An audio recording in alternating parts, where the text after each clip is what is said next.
tere, täna näitan siis, kuidas ülesannet PR13 Adventures läbi lahendada.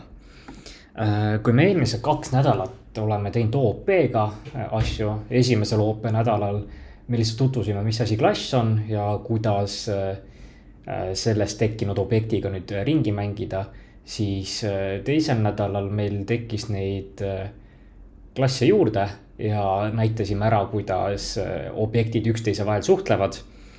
Siis sel nädalal tutvume sellise konspektiga nagu pärimine ja polümorfism. Mis see pärilikkus tähendab? Pärilikkus tähendab seda, et üks klass võib pärida või omistada endale omadusi mingit teiselt klassilt. Tavaliselt me kutsume seda siis vanem klass alamklassi suhteks. Et alamklass pärib endale vanem klassilt omadusi, olgu siis nendeks kas muutujad või meetodid. Ning polümorfism tähendab seda, et kui meil on 2 klassi, aga 2 klassi, mille sees on samanimelised meetodid, siis need meetodid käituvad erinevalt. Et siin selles ülesandes näitan natuke lähemalt seda kohe, mis see polümorfism on. Aga see, mis ma just kirjeldasin, see on selline väga üldine kirjeldus sellele. Hüppame kohe selles ülesandes sisse. Ma alustan sellega, ma selgitan ära, mis need etteantud klassi meetodid meil on. Ja siis hüppame ülesandesse endasse sisse. Minul on juba see mall sisse kopeeritud. Nüüd esimene abifunktsioon, mis meil on roll dice. Ta on lihtsalt üks meetod, mis randomly suvaliselt otsustab ära, mitu täringu silma meile veeretati. Et miinimumnumber on 1 ja siis suurim number on mitu iganes külge sellel täringul on. Siis enemy klass, seda klassi ärge muutke, see on teil ette antud siis. Aga mis siin toimub, on see, et vastasel on siis nimi, level ja health punktid, elupunktid. Vastane saab damage'it võtta, kahju võtta ning siis on paar getterika. Get name ja get health. Ning meil on adventurer klass, mida te ka ei tohiks muuta. Adventureril, seiklejal on nimi ja level. Seikleja saab rünnata, ta saab level up'ida. Ja that's about it. Ehk siis hakkamegi järjest nüüd pihta. Et meie ülesanne siin on nüüd teha adventurerile alamklassid nii-öelda. Või võtame seda asja sedasi. Et see adventurer on meil nii-öelda baastegelane. Ja baastegelase põhjal me saame mingit täpsustusi teha. Ning meie täpsustused antul juhul on siis warrior ehk sõdalane ja wizard ehk maag, võlur. Kui me vaatame peale, mida warrior teeb? Warrior ehk sõdalane on seikleja, kelle rünnakud on tugevamad. Ehk kui võtta näiteks adventurer attack, et see adventurer ta veeretab täringut, enem võtab damage'it ja that's it. Ja damage sõltub sellest, et mitu täringu silma veeretati. Siis warriori puhul vaatame, mis meil siin on.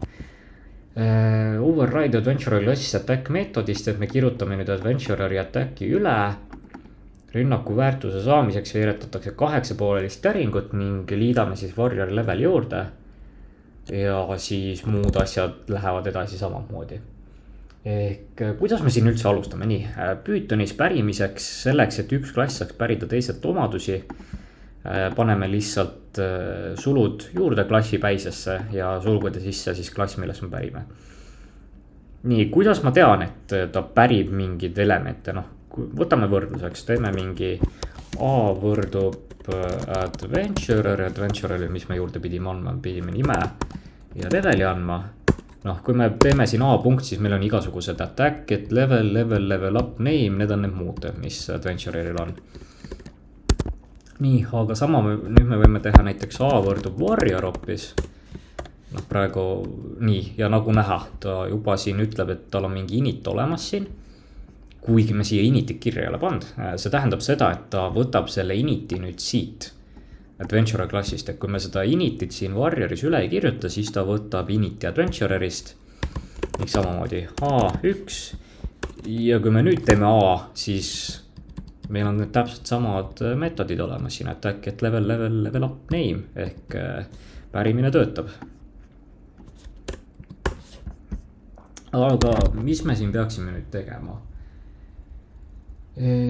Mõtleme. Esmalt ma ütleks, kirjutame selle attacki üle ja siis ma mõtlen, kas meil on init vaja või ei ole. Et korra ma tahan katsetada tegelikult selle, kas me peame siin initi veel eraldi juurde kirjutama ei pea. Aga kirjutame esialgu selle attacki üle, ehk ma näitan ära, mis asi on polümorfism. Nii, selle võime siit ära kustutada. Paneme siia täpsustusega. Nii, attack ja mis meil siin attackis oli, et me peame veeretama 8-tahulist täringut ning liitma sellele siis warriori leveli juurde, ehk siis damage võrdub roll dice oli 8-tahuline pluss self.level. Enemy take damage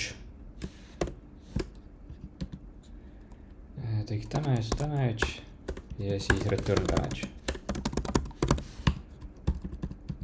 Ehk mis siin nüüd nagu toimub on see, et toome oma selle adventureri tagasi, siia A võrdub adventurer A,1, B võrdub warrior B,2 ja kui me vaatame attack, B attack, siis mõlemal, nii adventureri kui ka warrior, mõlemal on see attack meetod olemas, aga nendel on käitumine erinev, et kui siis vaadata siia, siis veeretab 2-tahulist täringut, take damage, siis siin on meil 8-tahuline täring ja liidame leveli juurde. Ja ma tahan korra katsetada, kas mul on siin seda initit vaja. Nii, Artur level 2, Gandalf level 1 ehk.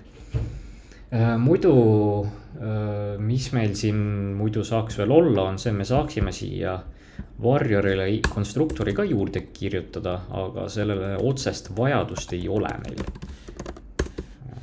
Ja see konstruktor oleks selline, et definite samad parameetrid, mis adventureril, aga nüüd erinevus on see, et me lihtsalt kutsume siin selle superi kaudu seda ülemklassi initit välja. Mis see super tähendab, on see, et super kutsub välja siis seda ülemklassi. Et me saaksime siin vabalt teha veel sellist asja ka, super.attack. Ja siis me hoopis kutsuksime siin seda ülemklassi attacki välja, mitte praegust attacki. Nii, aga piirdume sellega ja nagu ma näitasin tegelikult teile ära, meil seda initit siin vaja ei ole, kui me sellega midagi erilist ei tee, siis ta kasutab seda adventurer klassi initit. Nii, aga kirjutame nüüd omal seda Wizardi klassi. Mis meil Wizardi klassi puhul erilist on, ta on seikleja, kes kasutab rünnakutena hoopis spell ehk loitse, mis on tugevamad kui tavalised rünnakud. Võlur saab igal levelil kasutada kindel arv loitse, mis on võrne tema leveliga enne, kui tal võlujõud otsa saab ja ründamine muutub talle keeruliseks. Ehk siis, mis me peaksime tegema siin? No, meil on esialgu meil on 3 meetodid vaja kirjutada, attack, level up ja get remaining spells. Ning mõtlen, et meil level on olemas ja siis meil pidi veel mingi spellide arv ka olema, mis võrdub siis leveliga ja spellide arv võib meil väheneda, suureneda. Ehk esimene asi, vaat siin on nüüd siin Wizardi puhul küll, me peaksime selle init üle kirjutama. Def, init, super init name level, jah. Ja nüüd siia peaksime veel juurde panema sellise asja nagu spells või mitte, ei pea tegelikult juurde panema, võiks sedasi ka jääda. Ja siin on lihtsalt self.spells võrdub level. Ehk mis me siin teeme, me teeme vana ülemklassi põhjal teeme objekti valmis või noh, kasutame demo konstruktorit ja siis liidame talle veel juurde selle self.spellsiga sisuliselt. nii, ja siis mis meil oli, me peame attacki, level up ja get remaining spells. Def, attack, self ja mis see oli, enemy, eks ju.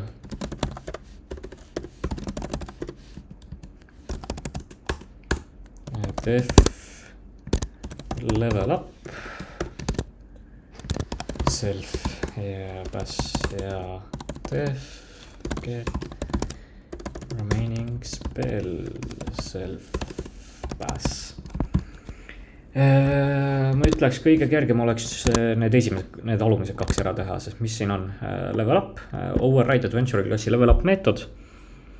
Iga leveli algus on võluril nii palju loitse, kui tal on levelid, üle selle koguse kunagi minna ei saa, ehk kui level 2 võlur saab kasutada 2 loitsus ning peale level up'i hoolimata mitu talent saab 3 stokki. Ehk siis siin sisuliselt toimub see, et me teeme level up'i self, vaatame, vist saame seda siga super punkt level up ja siis self punkt spell võrdub self punkt level.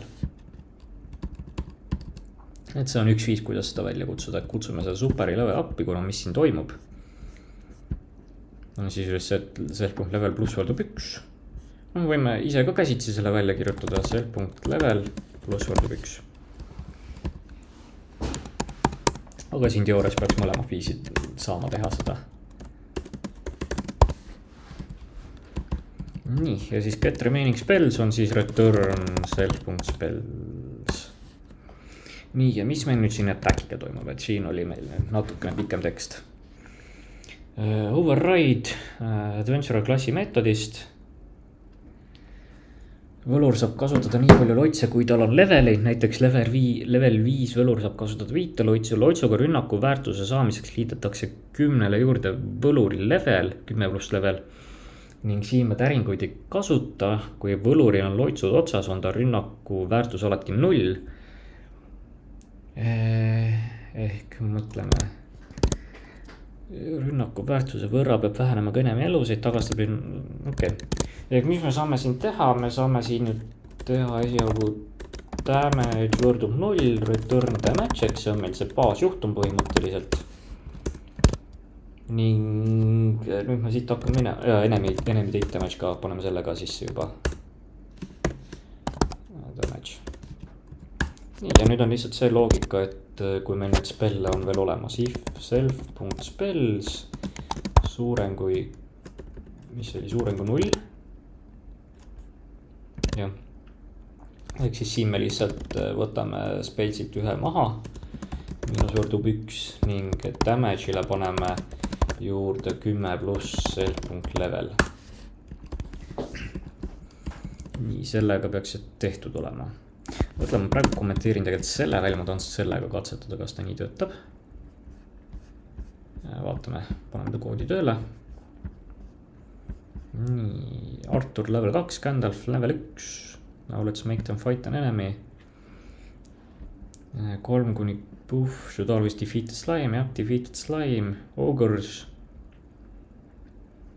Oh no, ogres. 11 ja 0. Jah, see nagu tundub korras olevat, ehk siis katsetame nüüd üle ka.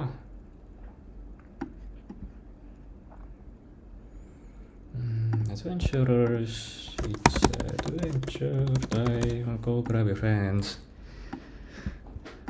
Nii, ja paneme endale git push ka.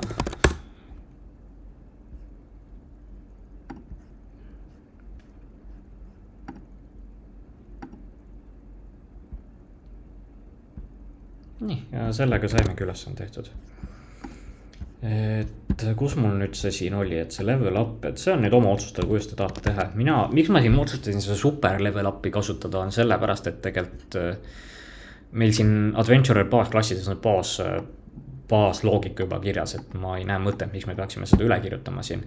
Et pigem kasutame seda baasloogikat ja siis lihtsalt lisame sellele juurde. kuigi see on oma maitse küsimus, kuidas tahate teha, lihtsalt peate otsustama kumba, et kumb teil nagu arusaam on, kas super või level up. aga antud ülesande raames ma soovitan, et katsetage selle superiga, et siis te võib-olla saate natuke rohkem aru, mida see super teeb meil. Nii, aga sellega on meil see ülesanne tehtud. Minu poolelt tänaseks kõik, tuletan meelde, et käige praktikumides, käige küsimas meie käest igasuguseid asju. Hea meelega vastame, eksamid on varsti tulemas, ehk eriti kui midagi tundub arusaamatut või kahtlete, kas te saite asjadest õigesti aru, siis ka tulge küsima, küsige mingeid küsimusi, hea meelega vastame ja suuname õigele teele. Aga sellega siis minu poolt tänaseks kõik, tänan kuulamast.